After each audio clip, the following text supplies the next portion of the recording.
무더위 속에서도 스타트업은 항상 열심히 뜁니다. 대한민국 모든 스타트업을 위한 고품격 투자방. 네, 투자 상담 토크쇼. 네, 쫄지 말고 투자. 네. 가셔야 될 것 같은데. 예, 아니요. 우리는 방송사고 그냥 갑니다.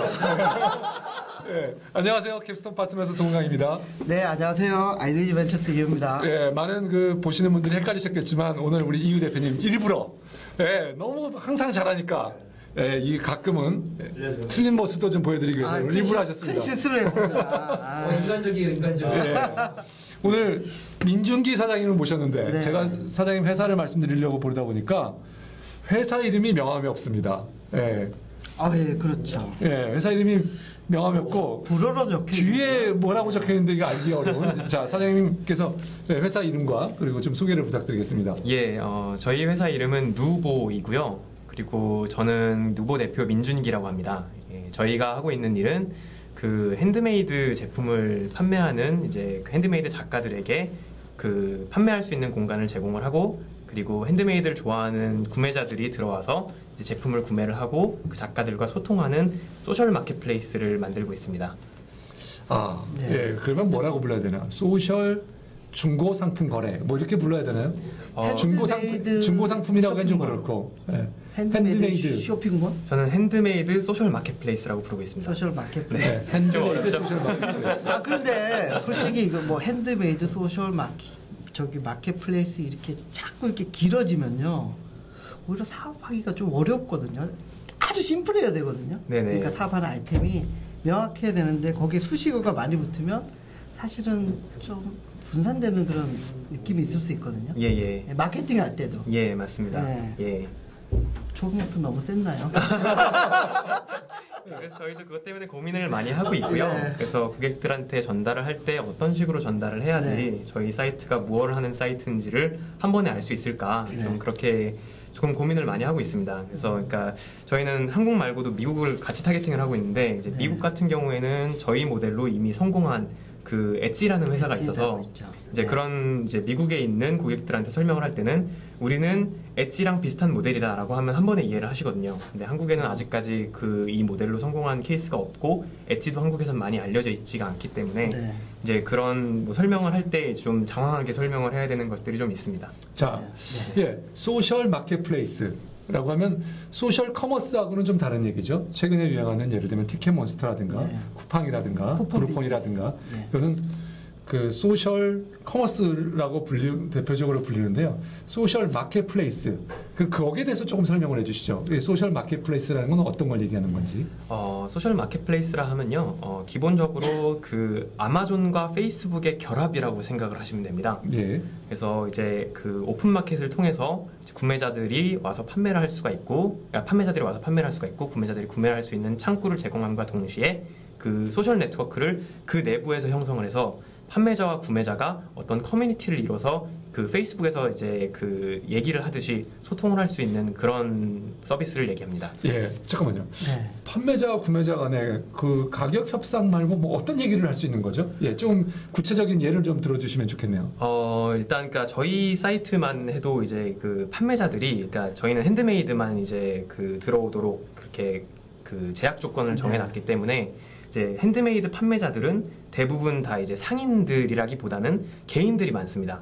그냥 뭐 직장을 다니시면서 이제 그냥 주말에 뭔가 이제 자기 손재주가 있어가지고 만들어가지고 뭐 도자기 같은 거 만들어가지고 한 달 만든 제품 이렇게 모아가지고 이제 판매를 하신다든지, 이제 그런 분들이 이제 그 개인 분들이 굉장히 많으신데, 이제 이런 분들이 이제 기존의 뭐 오픈마켓에서는 좀 그 상업적으로 접근했기 때문에 이제 구매자와 그 상인 간의 대화가 좀 기업 대 개인 간의 대화라서 이제 뭔가 자연스럽게 이루어지지 못하는 대화가 이 개인 간 이제 구매자와 판매자의 입장이긴 하지만 사실상은 둘 다 개인이거든요. 그래서 내가 이번에 어떤 제품을 좀 만들었으면 좋겠습니다. 예를 들어서 뭐 이번 도자기가 나왔는데 이 도자기가 약간 더 색깔이 하얀색이었으면 좋겠습니다. 이제 이런 말들을 할 수가 있고, 이런 것들을 계속 피드백을 받아가면서 판매자들도 이제 구매자들의 어떤 니즈가 있는지를 알고, 그리고 이제 그런 식으로 소통이 일어나는 걸 얘기하는 거죠. 처음에 이렇게 그 핸드메이드가 더 앞섰던 거예요? 아니면 어떤 오픈 이런 마켓플레이스 소셜. 만들려는 목적이 더 강했던 거예요? 아니면은 어떻게 해서 핸드메이드를 좀 특화해서 이런 생각을 하게 됐는지? 제가 이 네. 아이템을 처음에 생각을 하게 된 이유가 제 친구가 있었습니다. 네. 근데 이 친구가 어머니가 도자기를 이제 만들어가지고 판매하는 사이트를 운영을 하고 계시거든요. 네. 근데 원래는 이분이 오프라인으로만 이제 아는 분들 통해서 판매를 하시다가 이제 아들에게 이제 만들어달라, 네. 온라인에서 나도 팔고 싶다, 사이트를 네. 이렇게 말씀하셔가지고 이제 그 아드님이 이제 그 공대 출신도 아니고 그냥 경영학과 나와가지고 이제 사이트를 만들려고 막 했는데 굉장히 고생스러웠습니다. 그러니까 그 우리나라에서 이제 그 홈페이지 그 쇼핑몰을 만드는데 1위 하고 있는 업체가 메이크샵이라는 업체거든요. 네. 네, 그거를 통해서 만들었는데 저도 이제 계정을 받아가지고 한번 들어가 봤는데 메뉴가 엄청나게 복잡하더라고요. 그래서 뭐 메인 메뉴가 한 30개 되고 클릭할 때마다 안에 서브 메뉴가 한 30개씩 나와가지고 뭐 대략 한 4,500개 정도의 메뉴가 있고 네. 그 메뉴들 중에서 주요 메뉴들 한 30개 정도는 다 사용을 할 수 있어야지 그래야지 좀 어느 정도 형태가 좀 예쁜 그런 웹사이트를 완성할 네. 수가 있더라고요. 근데 당연히 이제 이게 공대 출신도 아니고 뭔가 컴퓨터에 이제 흔히 말하는 세비한 그런 사람이 아니기 때문에 굉장히 고생을 많이 했고 실질적으로 그런 웹사이트를 만드는 이제 분들은 외주를 하거나 아니면은 메이크샵에서 제공하는 그 강좌가 있습니다. 그 강좌를 돈을 내고 수강을 하고 그리고 나서 수강을 마치면은 이제 메이크샵의 사용법을 익혀가지고 그때부터 또 돈을 내고 그 서비스를 사용을 할 수가 있는 거죠. 그러니까 이런 과정들이 굉장히 고생스러웠다고 이제 저한테 좀 하소연을 많이 했고요. 그리고 이제 그 사이트를 완성을 지금은 해서 운영이 되고 있는데 홍보가 너무 어려웠다 그랬습니다. 그래서 그러니까 실제로 만들어 놔도 아무도 모르니까 그러니까 들어오는 사람도 없고 그래서 이거를 네이버 키워드 광고를 하자니 돈이 들어가서 좀 부담이 되고 이제 그런 점들을 저한테 이제 제가 그 얘기를 전해 들었고 그러면은 내가 이거를 기술자니까 해결해 줄 수 있지 않겠나 이제 그런 생각이 들어서 핸드메이드 마켓을 처음에 알아보게 됐고요. 그때까지만 해도 저는 엣지에 대해서도 잘 모르고 했었는데 이제 미국에 보니까 엣지가 굉장히 잘 되고 있고 거기는 뭐 이미 뭐 그 회원 수가 1,400만 명이 넘어가고 올해 매출이 1조 원 넘어갈 것으로 예상하고 있는 엄청나게 잘 되고 있는 사이트인데 근데 한국의 시장을 좀 조사를 하다 보니까 그 모델이 없더라고요.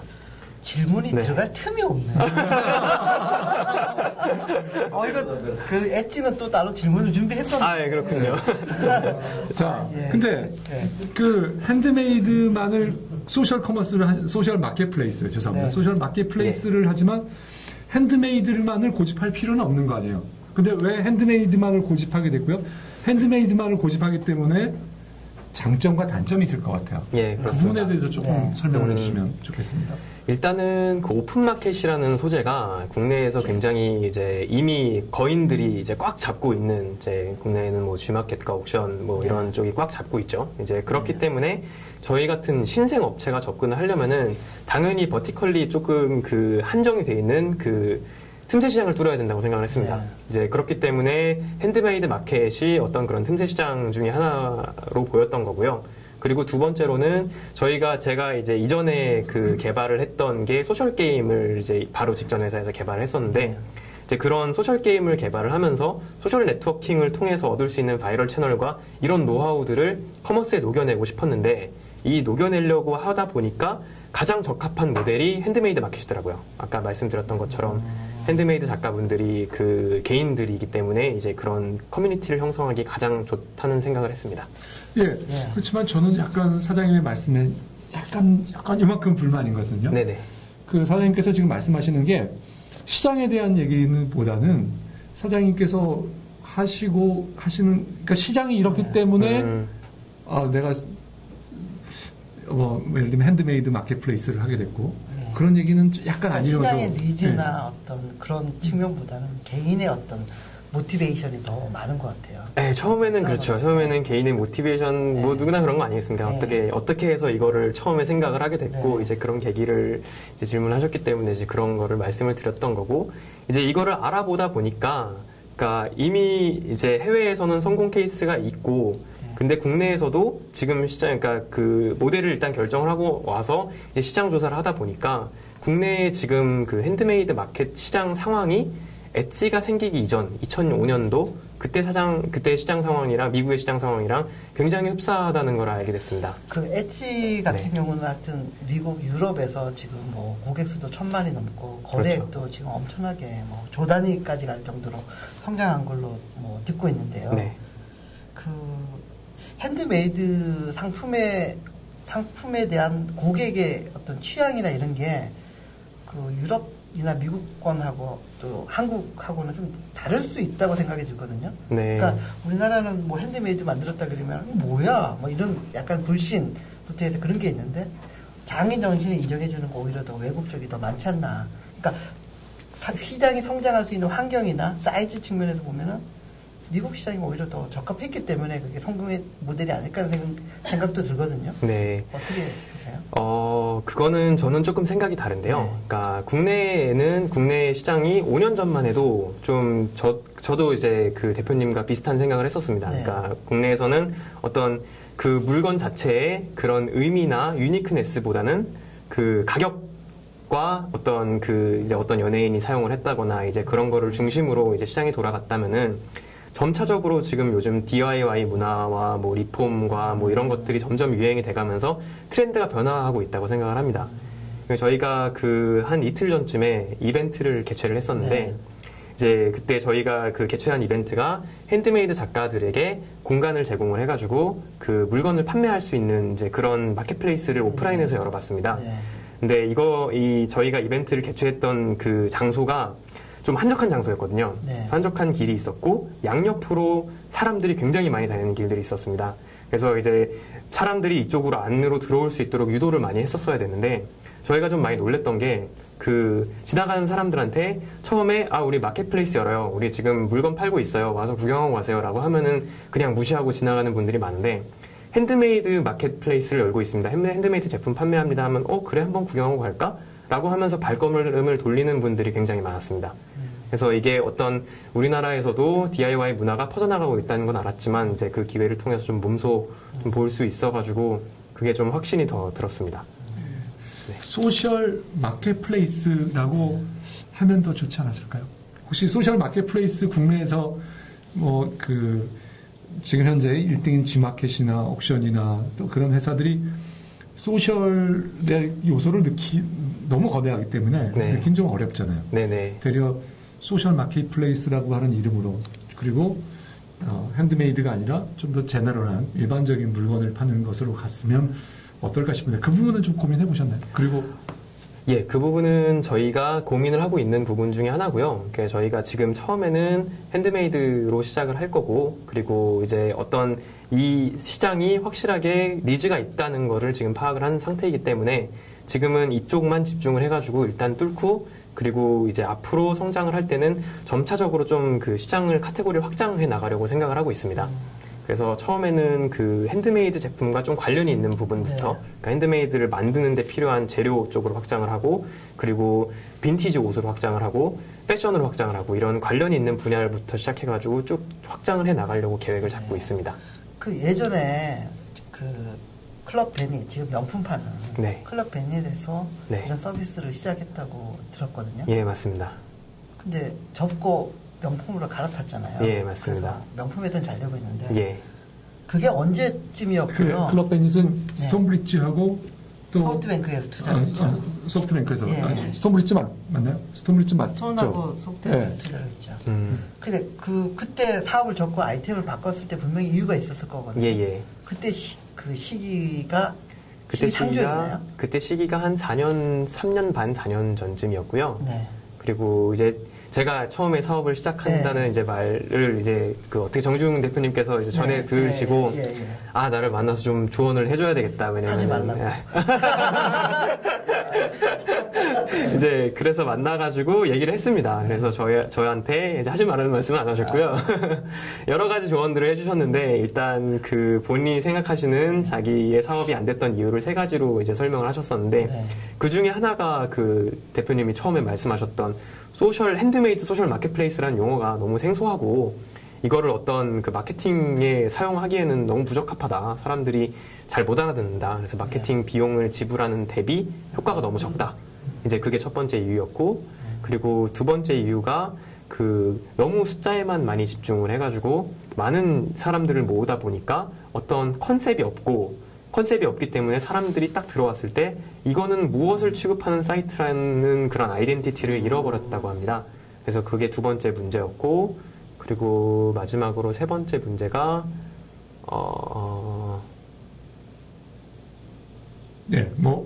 잘 기억이 안 난다. 기억나면 나를 말씀드리도록 하고요. 작가들의 퀄리티 컨트롤 하기가 어려운.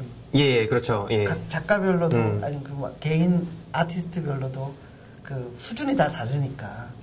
그걸 좀 평준화하는 게 핸드메이드니까 좀 그게 어려운 그런 측면도 있을 것 같거든요.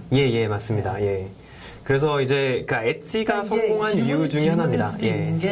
어떻게 그러면 그 작가별로 이렇게 그 퀄리티가 다 다를 텐데 그걸 어떻게 일관되게 유지를 할 수 있을까요? 당연히 일관되게 유지를 할 수는 없고요. 왜냐면은 굉장히 물건을 잘 만드는 분도 계시고, 비교적 잘 못 만드는 분도 물론 계십니다. 이제 많은 수를 유입을 하다 보면은. 이제 그렇기 때문에 엣지가 굉장히 잘한 것 중에 하나가 큐레이션을 굉장히 잘했기 때문에 성공을 했다고 보고 있습니다. 엣지에 들어와 있는 작가들이 한 1,400만 명 정도가, 한 80만 명 정도가 되는데, 그 작가들 중에서 실질적으로 첫 페이지에 노출이 되고 많이 팔리는 작가들은 그렇게 많지가 않습니다. 엣지에서 항상 이제 거기 내부에서 에디터들이 계속 그 아이템들을 보면서 그 중에서 가장 예쁜 제품들을 추려가지고 첫 페이지에 노출을 시키고요. 그렇기 때문에 사람들이 들어와서 보면은, 엣지는 굉장히 예쁜 물건들을 파는구나. 이제 이런 느낌이 들기 때문에 그거를 굉장히 계속 방문을 하도록 그렇게 유도가 되는 겁니다. 참고로 들으시는 청취자들께서 그 엣지 발음이 조금 그런데 ETSY죠. 우리 누보가 레퍼런스하고 있는 미국에 있는 회사 ETSY 엣지 발음이 좀 무서워서 죄송합니다. 제가 발음이 어렵습니다. 자, 근데 회사를 언제 누구하고 같이 시작하게 되셨고 지금 어느 상태에 있는지 조금 설명을 해주시면 어떨까요? 최근에 뭐 고객 유저 수나 뭐 거래나 이런 현황까지. 일단 회사의 시작은 저 혼자서 시작을 했고요. 언제 시작을 하셨어요? 올 1월부터 고민을 하기 시작을 해서 이제 2월부터 시작을 했습니다. 그래서 2월부터 이제 혼자서 개발을 하다가 이제 저는 미국에서 개발을 처음에 시작을 했고, 그리고 한국에 들어와서 이제 정부 사업들 지원을 하면서 이제 4월 달에 선도벤처 연계 기업 연계 사업에 선정이 됐고요. 그러고 나서 5월 달에 법인 설립을 해서 지금은 직원 수가 정직원이 5명, 그리고 인턴이 3명, 그래서 8명이, 그러니까 정직원 저 포함한 인원이 5명, 그래서 8명이 같이 이제 진행을 하고 있는 상황이고요. 그리고 사이트 오픈이 그럼 언제 됐고, 고객 상황이나 거래나 이런, 사이트 오픈은 저희가 5월 말에 했습니다. 5월 말. 그래서 그때부터 이제 뭐 저희가 본격적으로 홍보한 건 아직까지는 없고요. 저희가 페이스북에 저희 페이지를 통해서 지인들부터 시작을 해가지고 조금씩 소개를 해 나가서 지금 현재는 회원 수가 한 400명 정도 되고요. 그리고 일일 방문자 수가 약 1,000명 정도 됩니다. 지금까지 회사 운영 자금은 어떻게 마련하셨고 또 앞으로 어떻게 마련하실 생각이신가요? 일단은 제가 이제 업계에서 이제 일한 게 한 8년 정도 있는데, 이제 그 8년 동안 일하면서 이제 세이빙 해놨던 이제 그거를 좀 이제 투자를 했고요. 자기 자금. 그리고 아까 말씀드렸듯이 선도벤처 연계 사업에 선정이 돼서 이제 거기에서 한 6천만 원 정도 추가로 이제 해서 그걸 가지고 운영을 지금 하고 있습니다. 사실 민 대표님이 거의 천재 개발자급에 드는 슈퍼 개발자 출신이잖아요. 게임적으로 특히. 개발 열심히 했습니다. NC소프트 최연소 수석팀장. 최연소 수석팀장은 아니고요. 제가 NC소프트의 리니지 2 팀에 있었는데 그때 뭐 가장 어린 나이로 리드 프로그래머 역할을 맡아서 했었죠. 게임물 업체를 창업할 줄 알았는데 왜 커머스를 하셨어요? 게임을 슈퍼 개발자에서 굉장히 뭐 화를 내시는 것 같은데요. 그러니까 재능이 더 빛날 부분이 분명히 있겠다는 생각이 들어서 그러니까 커리어를 보고 제가 놀랬거든요. 실제로 그런 질문하는 분들이 굉장히 많으시고요. 대표님처럼 화내시는 분들도 좀 계시고. 아니고요. 네. 예, 제가 이제 게임을 줄창 이제 개발을 하다가 이제 이전 회사에서 소셜 게임을 개발을 하고 그리고 나서 이제 소셜 게임을 개발하면서 그때도 이제 스타트업에 있었습니다. 스타트업에서 이제 사장님을 따라다니면서 여러 가지 회사 운영에 대한 이제 전반적인 것도 배우고 어떻게 투자를 받는지 어떻게 회사를 운영해야 되는지에 대해서 배우고 이제 내가 뭔가 시작을 해봐야 되겠다. 그래서 처음에 떠올랐던 생각은 당연히 게임이었죠. 제가 게임을 계속 개발해 왔으니까. 근데 기왕 뭔가 내가 여태까지 벌어둔 돈과 뭐 이런 거를 많이 투자를 해가지고 그래서 하는 건데 이걸 할 거면은 조금 더 많은 사람들이 범용적으로 쓸 수 있는 그런 서비스를 해보면 어떨까라는 생각을 했습니다. 그러니까 실질적으로 뭐 게임이 굉장히 지금 뭐 돈도 많이 되고 이제 사업적으로도 굉장히 괜찮은 모델이긴 한데 뭐 궁극적으로 이제 60억 인구 중에서 게이머라고 부를 수 있는 인구는 굉장히 소수일 수밖에 없는 거고 이제 그렇다면은 내가 정말 리스크도 짊어지고 이제 이러면서 시작을 할 거면 좀 더 많은 사람들이 의미 있게 사용할 수 있는 서비스를 만들어 보자. 이래가지고 게임 말고 좀 다른 쪽으로 하도록 이제 생각을 했습니다. 예, 자, 근데 제가 이제 SE를 보니까 어떤 느낌이냐면 미국의 주로 여성을 대상으로, 그러니까 미국이나 유럽의 주로 여성을 대상이고 20대 그리고 20대보다는 좀 30대, 40대 취향에 맞는 사이트가 아닌가 싶었습니다. 시장을 그쪽에 타겟하고 있다는 생각이 강하게 들었거든요. 네. 예, 우리 누보는 지금 만드시는 이 사이트가 어느 사람들이 주로 쓸 것으로 생각하고 어떤 사람들을 타겟으로 공략할 예정인지. 예. 저희도 엣시와 마찬가지로 한 20대에서 40대 여성들이 주 고객이고요. 그리고 이제 일단은 그쪽을 먼저 공략을 이제 국내에서 20, 30대, 40대까지 여성들을 위주로 공략을 할 생각이고요. 그리고 말씀드렸듯이 미국 쪽에도 지금 동시에 런칭을 하려고 지금 준비를 하고 있습니다. 그래서 이제 미국 쪽에서도 이제 엣시랑 이제 경쟁을 하게 되겠죠. 이제 엣시가 가지고 있는 유저들을 저희 쪽으로 땡겨오려고 생각을 하고 있습니다. 수익 모델이 엣지랑은 조금 다른 것 같은데요. 예. 수익 모델을 한번 설명을 해주시죠. 예, 저희가 가지고 있는 가장 큰 차별점이 지금 수익 모델인데요. 그러니까 기존의 오픈 마켓들에서는 찾아볼 수 없었던 수익 모델입니다. 그러니까 뭐냐면은 보통 이제 오픈 마켓들은 이제 판매자가 구매자에게 판매를 하면은 판매 수익의 뭐 적게는 한 12%에서부터 한 많게는 한 40%까지 이제 커미션을 떼가지 않습니까? 그렇죠. 근데 저희는 그렇죠. 예. 근데 저희는 기본적으로 그거를 다 뺐습니다. 다 빼고 완전히 커미션 제로로 만들었고요.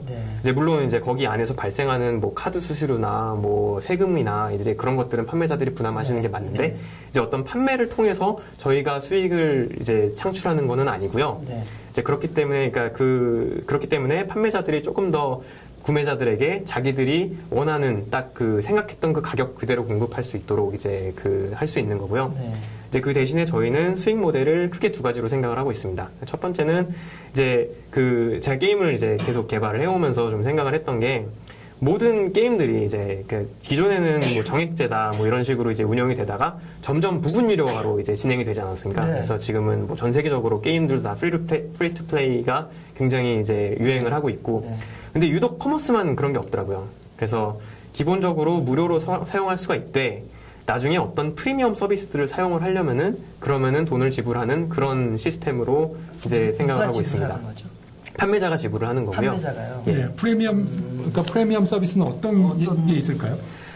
일단 저희가 생각하는 거는 기본적인 아이디어는 이거였습니다. 판매자들이 저희 사이트를 이용해서 저희의 뭐 큰 도움을 받지 않고 자기들이 원래부터 팔 수 있는 고객들에게 이제 원래부터 자기들이 팔아왔던 그런 방식대로 판매를 하는 거는 다 그들의 이제 가치로 인정을 하고 그들의 가치를 다 돌려주고 대신에 우리는 판매를 증진시킬 수 있도록 도와주자. 그래서 원래는 100만 원에 월 100만 원 수익을 낼 수 있는 판매자들이 200만 원 수익을 낼 수 있도록 만들어주자. 그리고 여기에서 저희가 이거를 만드는 거는 우리의 가치, 우리가 만들어준 가치니까 여기서 커미션을 받아가자. 이제 그런 생각을 했습니다. 예를 들면 그러면 200만 원을 만들어줄 수 있는 서비스는 뭔가요?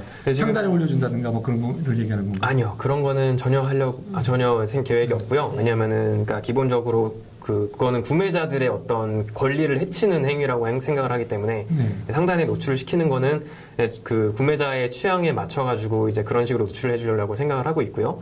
그 저희가 생각하는 그 판매를 증진시켜줄 수 있는 3가지를 생각을 하고 있는데요. 첫 번째는 일단 아까 갑자기 생각이 나는데요. 그 이제 원폼이라는 그 예전에 그 클럽 베닛 이전 사업 모델에서 그 잘 안 됐던 3번째 이유가 국내 그 핸드메이드 아티스트들이 좀 언더 에듀케이티드 돼 있다. 그래서 그러니까 어떤 식으로 그 제품을 이제 사진을 찍고 설명을 해가지고 온라인상에 판매를 해야지 그래야지 판매가 잘 되는지를 잘 모르고 있기 때문에 딱 그 유저들이 보고 들어왔을 때 아 이거를 사도 될까 이런 좀 의구심이 들었다. 그렇기 때문에 구매가 많이 안 일어났다는 말씀을 해주셨었는데 이제 이런 것들을 좀 보조해주는 그런 측면에서 저희는 사진을 찍어주는 서비스를 생각을 하고 있습니다. 지금 현재는 저희가 그 무료 이벤트로 이제 체험식으로 해가지고 작가들이 제품을 보내면은 저희가 무료로 사진을 찍어가지고 좀 프로페셔널 포토그래퍼가 이제 찍어가지고 보내드리는 그런 서비스를 하고 있고요. 그게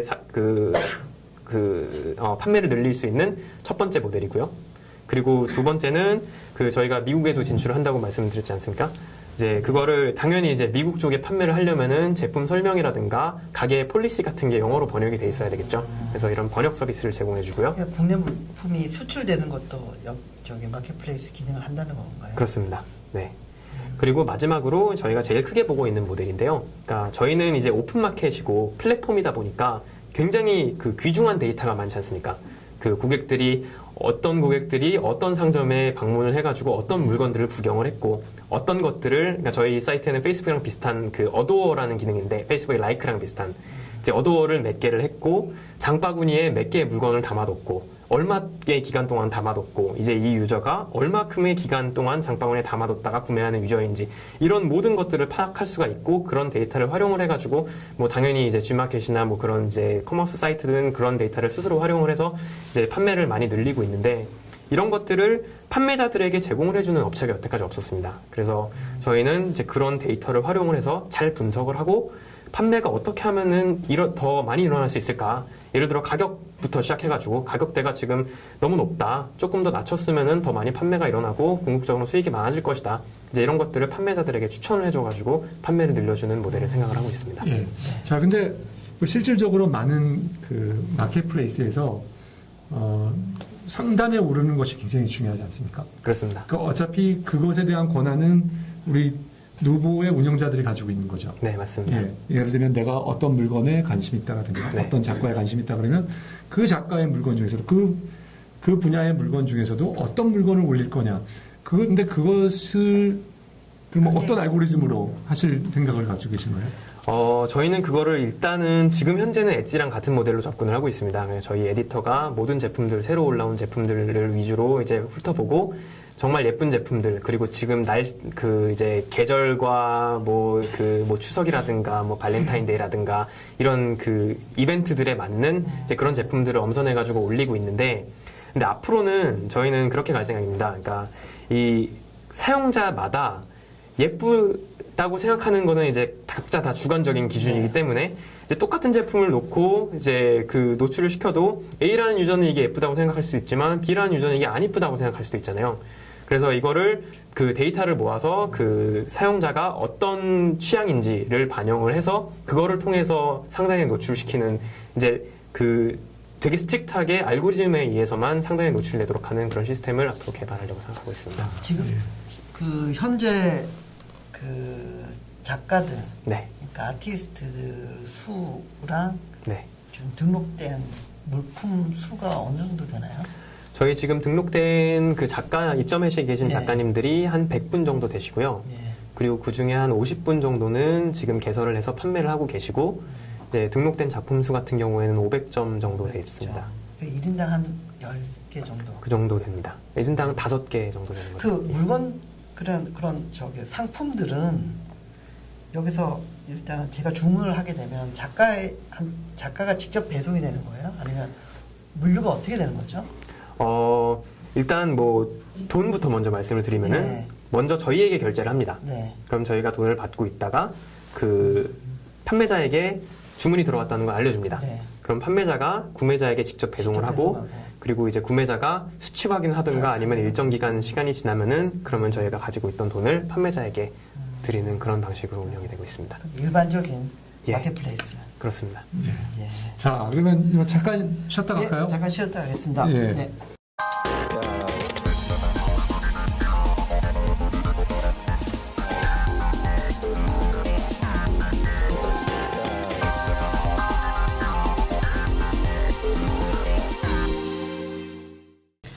예, 다시 깔때기 타임이 들어왔습니다. 처음에 멘트를 제가 좀 잘 못해서. 예, 이번에 좀 잘하실 수 있는. 사과 말씀. 잘 보겠습니다. 지나간 거기 때문에 어쩔 수 없고요. 하여튼, 쫄도 애청해 주십시오. 예, 오늘 소셜 마켓플레이스를 하신다고 해서 그런지 몰라도, 소셜 커머스 쪽으로, 아니면 이커머스 쪽으로 엄청난 분들이 많이 오셨습니다. 예, 그렇습니다. 예, 쿠폰 모아, 그다음에 하루하나. 예. 국내 최초 소셜 쿠폰 메타 사이트. 예.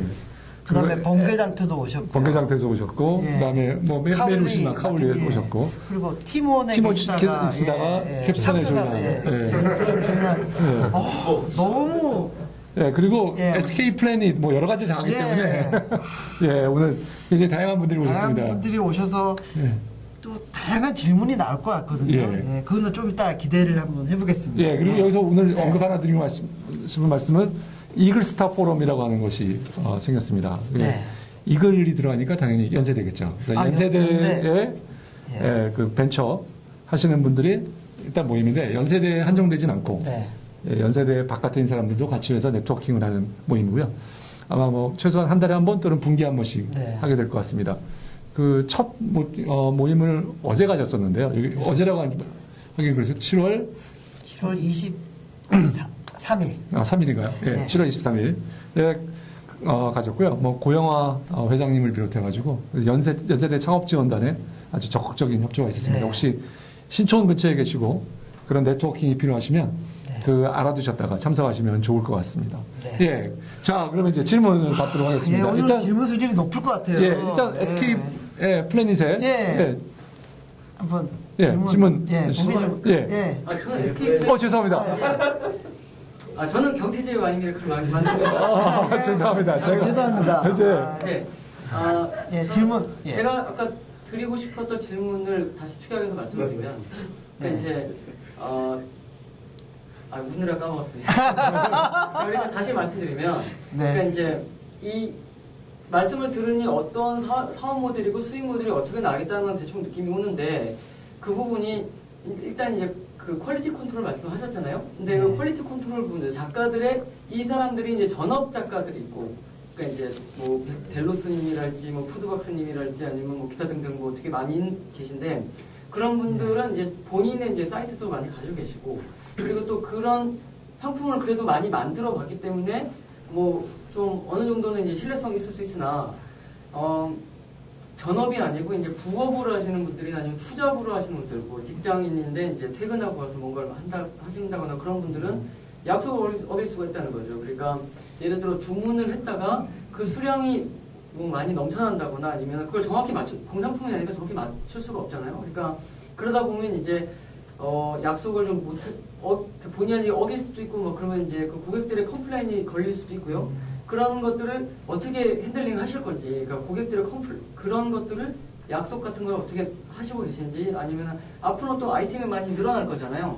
그러니까 이제 뭐 SC 같은 경우에가 이제 뭐 80만 명 정도의 작가가 있다고 하시는데, 만약에 뭐 지금은 이제 한 100명 정도라고는 하시나 이제 앞으로는 뭐 1000명이 되고 5000명이 되고 또 작가별마다 뭐 5개 정도의 아이템이 있지만 이게 뭐 10개도 되고 20개도 될 수 있는데, 그러면 이런 것들을 어떻게 그 관리를 하실 건지 그런 것들이 좀 필요하다고.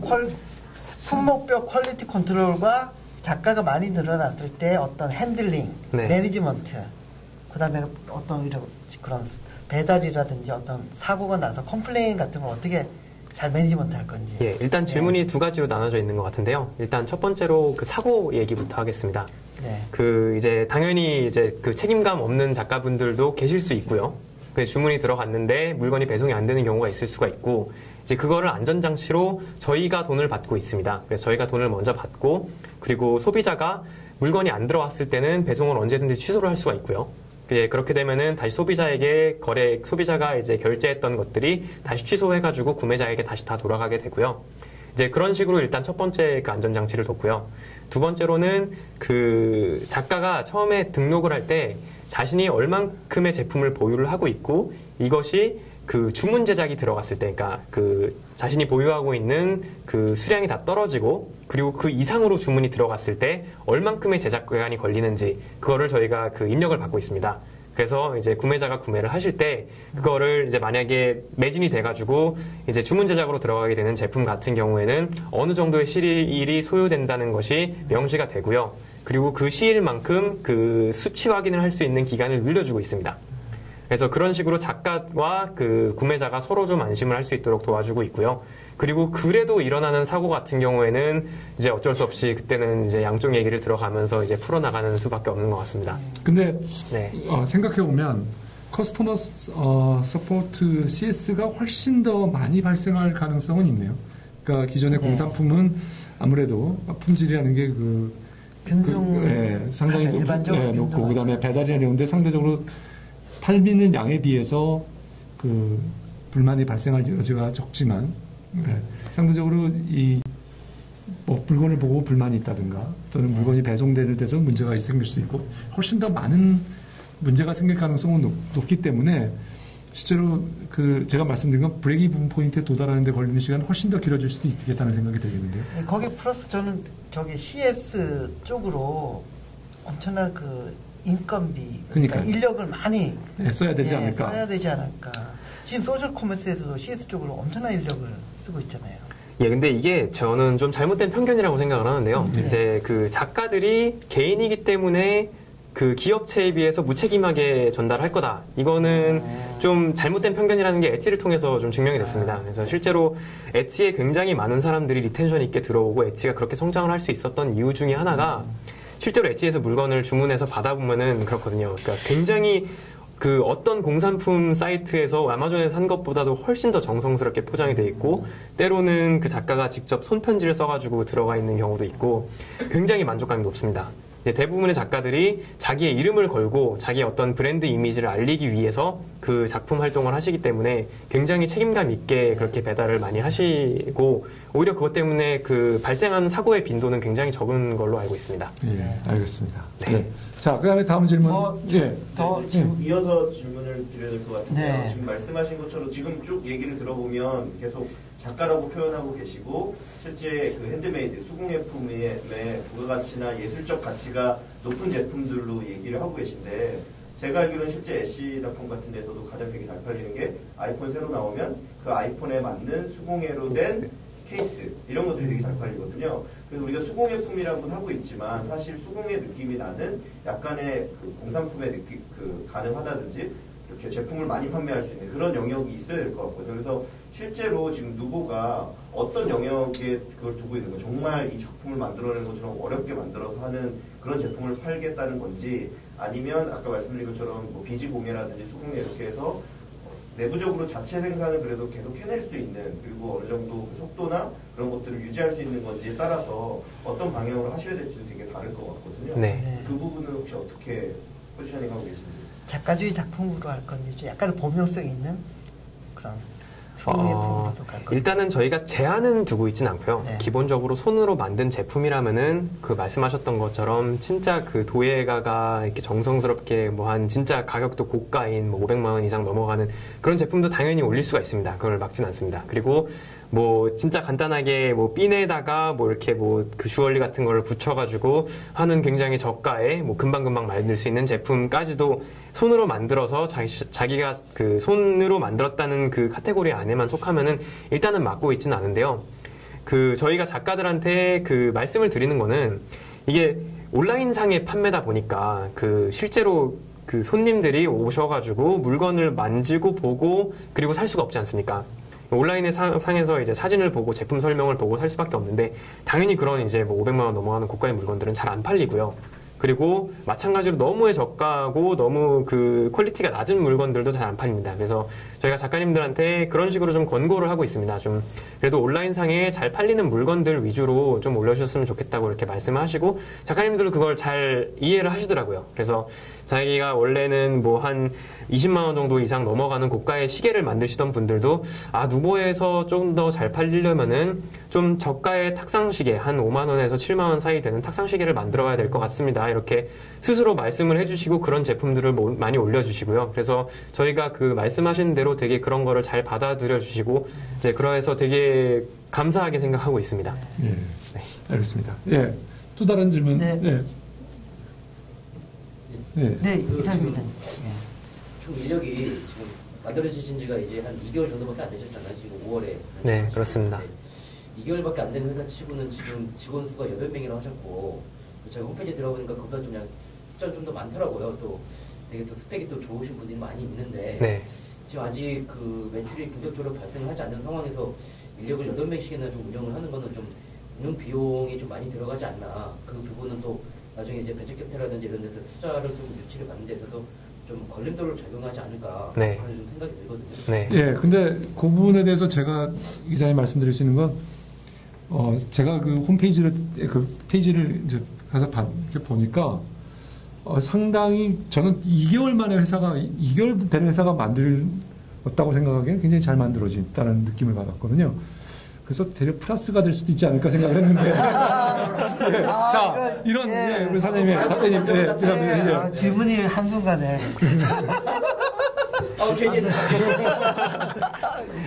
예, 일단 저희는 두 가지를 말씀드리고 싶은데요. 일단 첫 번째로는 저희가 하고 있는 사업 모델이 어떤 컨텐츠를 제공해서 만들어가지고 제공하는 게 아니고 이제 어떤 플랫폼이 되고자 하는 사업이고 이제 여기에서 들어가야 될 기본적인 인력이 개발과 디자인 외에도 당연히 마케팅 쪽이 필요합니다. 그리고 마케팅 인력들이 이제 당연히 뭐 한두 명으로 커버가 안 되고요. 그리고 이제 저희는 아까도 말씀드렸듯이 미국도 동시에 공략을 해서 한국에 있는 작가들이 미국에도 판매할 수 있고 미국에 있는 작가들이 한국에서 판매할 수 있는 그런 모델을 이제 하고 있기 때문에 일단 인력은 어느 정도 숫자는 필요하고요. 그리고 두 번째로는 저희의 버닝 레이트가 생각보다 낮습니다. 예, 저 직원들한테 굉장히 미안한 일이기도 하지만 아무튼 버닝 레이트가 생각보다 굉장히 낮아서 그래서 뭐 당분간은 제가 처음에 제가 투자했던 돈과 선두벤처 연계로 받은 이제 비용으로 어느 정도는 충당이 되고요. 그리고 이제 그 돈이 떨어지기 전을 대비해서 지금 현재는 이제 투자 유치를 준비를 하고 있습니다. 네, 알겠습니다. 하나만 더. 예. 예, 그리고 이어서의 질문인데요. 그래서 이제 포지셔닝은 뭐 크게 양쪽을 다 부과하지 않고 있지만 온라인에서 잘 팔릴 수 있는 거를 좀 좋겠다고 하셨는데요. 네. 앞선 질문에서도 나온 얘기인데요. 이미 수공예나 뭐 비즈공예 이런 쪽으로 나름 포지셔닝이 돼 있는 사이트나 커뮤니티나 아니면 블로거나 이런 분들이 계세요. 네. 근데 그런 데에 비해서 누보가 가질 수 있는 장점이 무엇이냐에 대한 퀘스천이 있거든요. 그러니까 마케팅이나 이런 것들을 통해서 사람들이 수공예를 좋아하는 사람들이 많이 모였을 때 그리고 작가들이 많이 모였을 때 의미가 있는데 사실 지금 독립 사이트로 하고 있는 건데 그런 부분에 있어서는 차라리 네이버에 있는 카페라든지 네이버에 있는 블로그가 훨씬 더 유리하거든요. 대부분의 사람들이 네이버에서 검색을 하는데 블로그나 카페에 콘텐츠를 올리고 하는 분들은 자연스럽게 검색이 되고 거기서 다시 마케팅이 일어나고 이런 선순환 구조가 가능한데 사실 누보 사이트 자체는 잘 만들어져 있고 기능들은 출시하지만 그걸 마케팅적으로 어떻게 펼치느냐의 부분은 아직까지 뭐 확인될 수 있는 부분은 별로 없는 것 같아요. 그런 부분은 앞으로 어떻게 초기 이용자들을 모아야 되는데 확산시킬 전략을 가지고 계십니까? 고객 확보 전략, 마케팅 전략. 일단 말씀하셨던 이제 네이버 블로그와 저희와의 차별점은 네이버 블로그에서는 이제 자기 자신의 제품이나 아니면은 이제 몇몇 카페 회원들 간의 그런 한정된 품목에 한해서만 이제 물건들이 모여 있기 때문에 어떤 누보에서 이제 모으는 다양한 카테고리의 다양한 제품들로 인해서 고객들이 이제 들어와가지고 그냥 선물을 사고 싶다는 생각으로 일단 들어와서 여러 제품을 훑어보다가 이제 구매를 하는 일도 굉장히 빈번하게 일어나고 있는데 이제 그런 다양한 제품으로 인한 그런 메리트가 누보가 더 있다고 생각을 하고요. 그리고 말씀하신 마케팅 전략 같은 경우에는 오히려 블로그를 가지고 계신 분들이 저희 이제 블로그 그만하고 누보로 전향을 할까라고 생각하시는 분들이 좀 많습니다. 그러니까 어떤 그 블로그를 통해서 자신의 아이덴티티를 이제 알리는 것보다 실질적으로 핸드메이드 제품을 판매하는 어떤 커머스를 통해서 본인의 아이덴티티를 알리고자 하는 분들이 많고요. 그리고 저희가 그 아이덴티티를 조금 더 부각을 시켜드리기 위해서 지금 이미 개발이 완료가 된 게 그 nubo.com, xnubo.com/상점명 이렇게 치면은 바로 자신의 사이트로 이제 마치 싸이월드의 미니홈피에서 자기 미니홈피로 연결이 되듯이 이제 그 기능을 완료를 했습니다. 그리고 작가님들한테 알려드렸더니 이제 알아서 홍보를 해주시더라고요. 알아서 그 주소를 자신의 블로그에 올리고 이제 블로그에 아까 말씀드렸듯이 이제 그냥 블로그 그만하고 일로 갈까 이제 그런 말씀도 많이 하시고요. 그래서 오히려 저는 그 블로그가 이제 활성화가 됐더라도 뭔가 이제 그 자신의 핸드메이드를 판매하기 위한 그런 그 장소라고 이제 느낌이 안 들어서 본인의 브랜드를 홍보하기 위해서는 누보가 훨씬 더 적합하지 않나 그런 생각을 하고 있습니다. 네, 알겠습니다. 자, 그럼 질문 또, 예. 네. 마지막 질문 그러면 하나 더 받겠습니다. 질문을 드려야죠. 저희도 같이 같은 범위를 하고 있는. 네, 번개장터에서 질문. 네. 근데 저희가 이제 저희 지금 말씀하시는 동안 수제 물품에 대한 그 시장 규모를 잠깐 봤어요. 네. 딴 건 아니고요. 저희 누적 물품 중에서 수제 물품이 지금 번개장터에 몇 프로가 되어 있냐 봤더니 지금 현재 누적 상품이 6,500개 정도가 있는데 근데 저희가 300만 개 중에서 6,500개거든요. 그 포션이 일단 되게 작은 것 같아요. 네. 그리고 첫째 시장 규모가 좀 작아서 약간 좀 그게 좀 그러고 두 번째는 처음에 사진을 직접 가서 찍으시는 게 수익 모델이라고 첫 번째 말씀하셨잖아요. 근데 앞으로 모바일이나 이런 거 보면 사진 퀄리티나 이런 건 계속 스스로 이제 그걸 할 수 있게 잘 되어 있거든요. 네. 그게 향후 그러니까 미래 가능성의 수익 모델로 갔을 때 네. 직접 가서 사진을 안 찍어도 충분히 그 스스로 커버가 될 수 있게 향후 계속 발전이 되고 있어요. 카메라도 너무 쉽게 되고 DSLR도 계속 없어지고 있어요. 그런 거였어요. 그 수익 모델은 약간 그것도 약하지 않을까. 네. 그리고 그러니까 뭐 저도 이제 들으면서 되게 많은 생각을 해서 너무 많은 나중에 다시 한번 또 만나서 얘기하는 거. 네. 일단 말씀 그 질문하신 것 중에 딱 두 가지만 좀 이렇게 짚어서 말씀을 하고 싶은데 그러니까 번개장터에서 팔리고 있는 제품 중에 굉장히 소수가 핸드메이드였다 말씀을 하셨는데 그건 어떻게 보면 되게 당연한 이제 결과입니다. 왜냐면은 그 핸드메이드 작가님들이랑 얘기를 해보면은 이제 본인들도 그걸 알고 계세요. 자신들이 만드는 제품이 이제 이제 아무래도 이제 손으로 작업을 하다 보니까 기존의 공산품을 만드는 것보다는 훨씬 더 노력이 많이 들어가고 그러다 보니까 그 같은 종류의 제품이라도 공산품이면은 당연히 가격이 더 저렴합니다. 그렇기 때문에 공산품과 자신의 품목이 섞여서 판매되는 거를 원치 않으시고요. 그리고 당연히 그런 곳에 올려도 잘 팔리지 않는다는 걸 알고 계시기 때문에 스스로 또 안 올리십니다. 그래서 그러다 보니까 그 국내에서 이제 핸드메이드가 거래가 되는 주 마켓은 오프라인에만 국한이 돼 있고요. 오프라인에서 이제 핸드메이드 페어 같은데 이제 그런데 나가가지고 핸드메이드 제품만 모여 있는 곳에서 판매를 하고 계시고요. 이제 그런 거를 누보 같은 경우에는 공산품을 아예 들어오지 않고 핸드메이드로만 딱 국한을 하니까 작가님들이 들어와서 판매를 하고 이제 그렇게 되시는 거고 그렇기 때문에 그 시장 규모는 생각보다는 조금 큽니다. 제가 그 정확한 어떤 이제 오프라인으로 굉장히 수요가 분산이 되어 있기 때문에 이게 정확한 통계 자료가 있고 그런 건 아니지만 저희가 어떤 작가님 한 분의 이제 수익과 1년에 일어나는 핸드메이드 페어를 이제 비교를 해봤을 때 제가 생각하기로는 그 국내에 지금 현재 형성이 되어 있는 시장 규모는 한 260억 규모 정도가 된다고 예상을 하고 있습니다.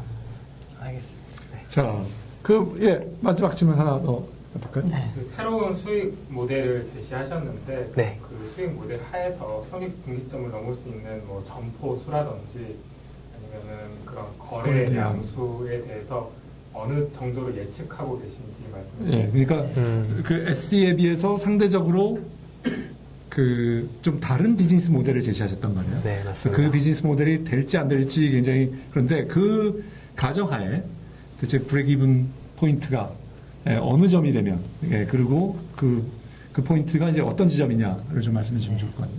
좋겠습니다. 이제 굉장히 러프한 예측일 수밖에 없는데요. 근데 제가 예상하고 있는 거는 한 거래액이 그래도 100억 정도는 100억. 일어나야지 그래야지 월 100억. 월 100억, 연 100억. 연 100억 일어나야지 이제 될 수 있다고 생각을 하고요. 그리고 이제 그렇게 되려면은 판매자 수가 한 5,000명 이상은 돼야지 된다고 생각을 합니다.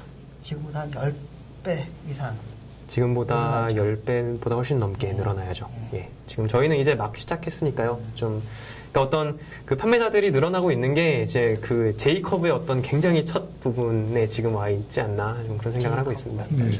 네. 자, 뭐 오늘 굉장히 열띤 시간이었습니다. 네. 그래서 오늘 이 대표님, 자, 투자를 얼마 지금? 저희는 지금 제가 계산을 해봤을 때 지금보다 약간 그러니까 개발자가 한 2명 정도 더 필요하고 그리고 해외 마케팅 인력이 1-2명 정도 더 필요할 거라고 예상을 하고 있고요. 이제 그거를 이제 저희 식구들이 지금 이제 아까 말씀드렸듯이 그 버닝 레이트가 굉장히 낮은데 이제 그 버닝 레이트가 낮은 걸로 뭐 끝까지 갈 수는 없는 거고 이제 어느 정도 그래도 이제 생활이 유지가 될 정도로는 이제 돼야 되니까 그거를 계산을 해봤을 때 한 1년 정도 브레이크이븐 포인트까지 가려면 5억 정도 투자를 받아야 된다고 생각을 했습니다. 거기까지는 굉장히 합리적이었습니다. 5억 정도. 자, 우리 이 대표님, 평을 좀 부탁드리겠습니다. 사실은 저보다는 오늘도 여기 팀원 출신도 오셨고 쿠폰부와 번개장터, 카울링, 향간, 하루하나. 뭐 너무나 그 이커머스에 그 조예가 깊으신 분들이 많이 오셔서 참 말씀드리기가 참 부담도 많이 됩니다. 근데 이런 얘기를 해도 될까 모르겠어요. 그 처음에 이제 그 의도했던 사업이 성공할지 안 할지는 잘 모르거든요. 그게 전부인 것처럼 그렇게 느껴서 이렇게 돈을 많이 투자한 케이스가 많이 있잖아요. 예를 들면 대표적인 게 카카오.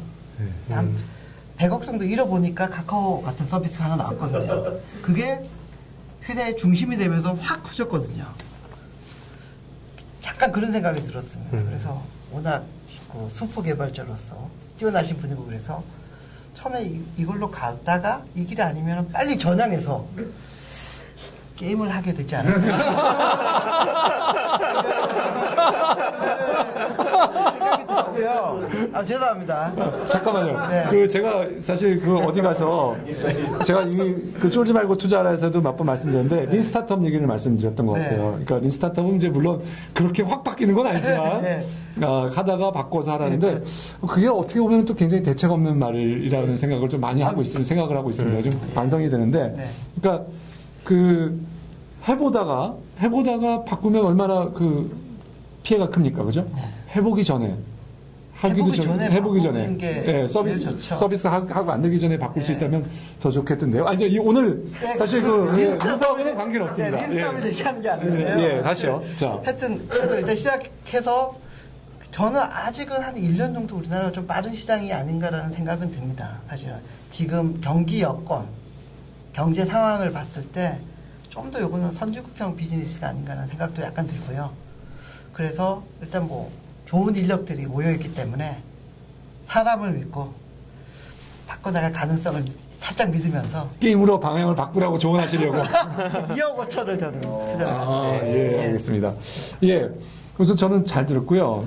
제가 생각했던 것보다도 우리 민 대표님이 생각보다는 굉장히 방어를 잘 해주셨다고 생각합니다. 저는 사실 이 사업 계획을 이제 딱 보고 나서 이거 정말 사장님께서 어떤 태도로 왜 이거 하셨을까는 많은 고민을 했었거든요. 근데 생각보다는 굉장히 방어를 잘 해주셨다. 근데 제가 여전히 가지고 있는 건 뭐냐면 그 핸드메이드 소셜 마켓플레이스 시장이 정말 그 정도까지 올라갈 수 있는 지금 사장님 말씀하신 브레이크 포인트 100억으로 올라가고 수익을 내기 위해서 올라가야 될 그 고점이 너무 높아 보인다라고 하고 있고요. 그런데 미국에서 1조 했으니까 저희 나라에서는 뭐 500억에서 1000억 정도를 갈 수 있는 포텐셜은 있다고 보는데요. 근데 문화적으로 그거를 마켓플레이스 사는 것이 아까 말한 대로 너무 이른 것이 아닌가라는 생각도 가지고 있습니다.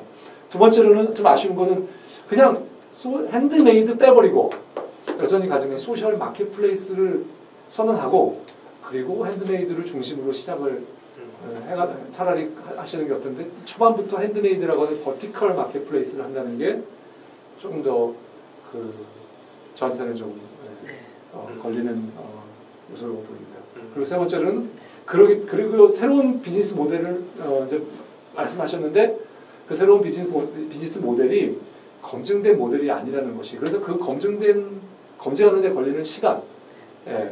그래서 대략 아까 우리 번개장터에서 말씀하셨지만 먼저 검증된 비즈니스 모델을 가져가고 그리고 그 검증되지 않은 약간 새로운 비즈니스 모델은 이렇게 같이 끌고 가면서 이렇게 병행하면서 어느 게 잘 될까 이렇게 고려해보는 게 도리어 있었으면 좋지 않았을까라는 그런 생각을 해봅니다. 아무튼 그래도 저도 게임으로 하는 게 더 좋지 않을까 생각을 하면서 저는 2억을 투자 검토하겠습니다. 오늘 경청해 주셔서 감사합니다. 감사합니다.